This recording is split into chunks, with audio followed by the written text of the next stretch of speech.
Today's question comes from Sao Paulo, Brazil. Computer Klaus asks, "Hi Matt, which aspect of Google updates do you think the SEO industry simply won't get?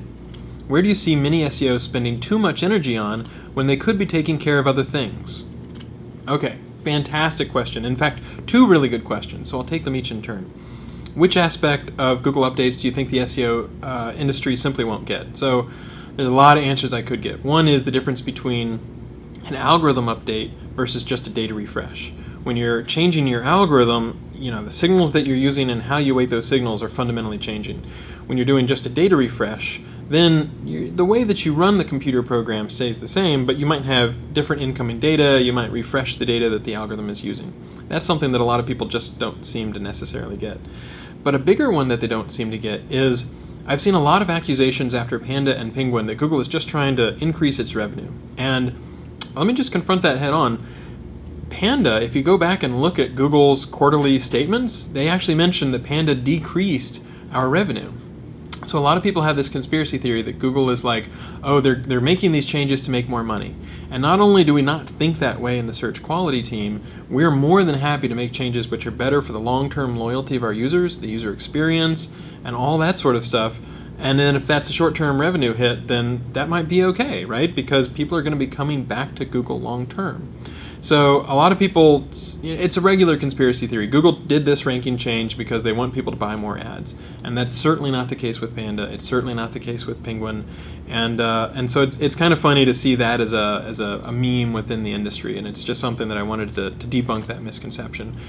Panda and Penguin, we just went ahead and made those changes, and we're not going to worry about whether we lose money, we make money, whatever. We just want to return the best users results we can.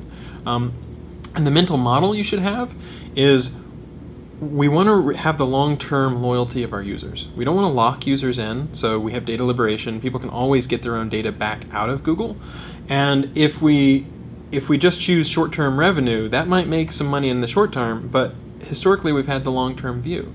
If you make users happy, they'll come back, they'll do more searches, they'll like Google, they'll trust Google more. And that, in our opinion, is worth more than just some short-term sort of revenue. So if you look at the history of the decisions that Google has made, I think you see that over and over again, and Panda and Penguin are no exception to that. Great question. So the other question is, where do you see many SEOs spending too much energy on, or where do you see the SEOs spending too much time or energy when they could be taking care of other things? So I think a good proxy for that is link building. A lot of people think about how do I build more links, and they don't think about the grander global picture of how do I make something compelling, and then how do I make sure that I market it well. You get too focused on search engines, and then you, for example, would entirely miss social media and social media marketing, and that's a great way to get out in front of people. So specifically, I would think, just like Google does, about the user experience of your site. What makes it compelling, what makes it interesting, what makes it fun.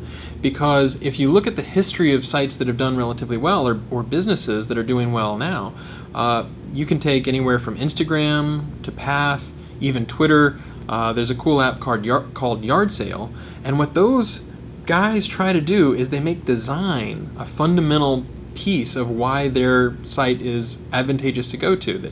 It's a great experience. People enjoy that.